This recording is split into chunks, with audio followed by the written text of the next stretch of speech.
Well, good morning to you once again with the ANC's three-day NGC set to kick off today. The overriding theme has been the economy and the transformation thereof. Speaking at a gala dinner last night, President Jacob Zuma highlighted the need for direct foreign investment in the country, but he also spoke about the 5% economic growth projection by 2019, saying that that is unlikely to happen, but that South Africa should soldier on. Well, let's speak now to Enoch Godongwana. He is the head of the ANC's Economic Development Planning. A very good morning to you. Thanks so much for joining us. Good morning. Good morning. Mr. Godongwana, if 5% by 2019 is unrealistic, what projection should we be looking at percentage-wise?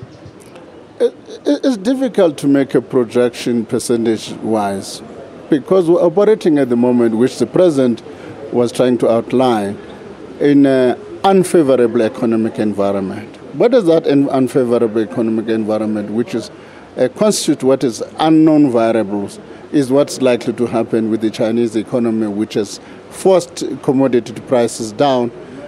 We have at the moment, as we speak, a drought which is unprecedented, according to the economist. For a period of 22 years, we've never had a drought of this magnitude. So we're operating in an environment which is unfavorable. To make a prediction would be, in my view, misleading South Africans. South Africa is also not immune to the scourge of youth unemployment. It plagues the entire globe. We saw some uprisings in the UK not too long ago by young people fighting for more jobs. How do we plan on weathering that storm? We know that there are about 3.4 million young South Africans who are not employed, who are not in education, and who are not in training. How are we going to deal with that economic outlook? The key question, I think all of us are aware of that. And the numbers are worrying. I mean, the last figures I heard, for instance, from State SA was that between 15 and 19 alone, which should be in school-going age, we had about 750,000. So the key question is, to what extent can we gear up and make sure those people are brought back into the training system? Because one of the key things also coming out from statistics is that there's a correlation between schooling and employment. So that becomes a challenge. In my view, those people we've got to invest more in training them and in developing them.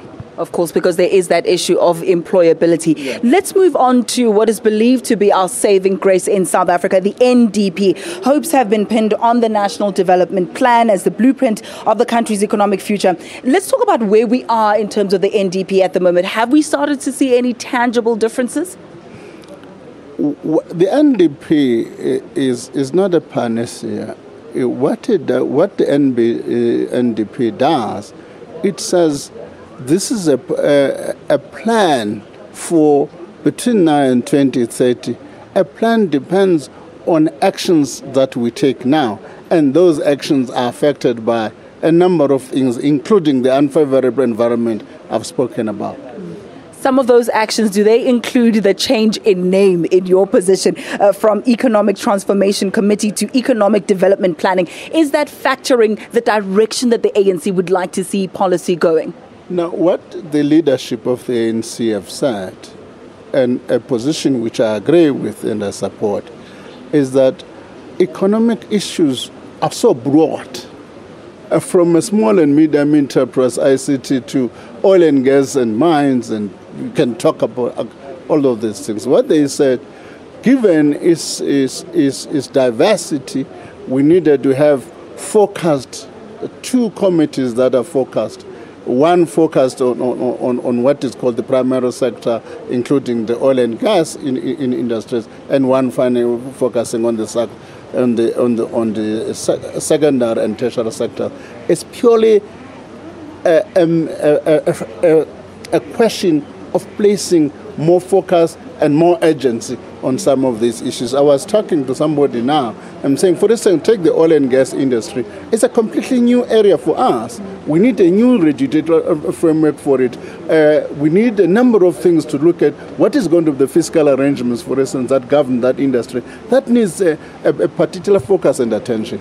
We'll have to leave it there, at least for now. But of course, President Jacob Zuma last night also speaking on issues of beneficiation and how we need to look at that when we focus on the mining industries. A whole lot of issues that I would have loved to delve into. Unfortunately, time is not on our side. Issues of corruption also, and of course, creating an environment that's conducive towards economic growth in the country. We'll have to leave that discussion for a little bit later. But remember, SABC bringing you rolling coverage of the NGC. So that's another issue that is bound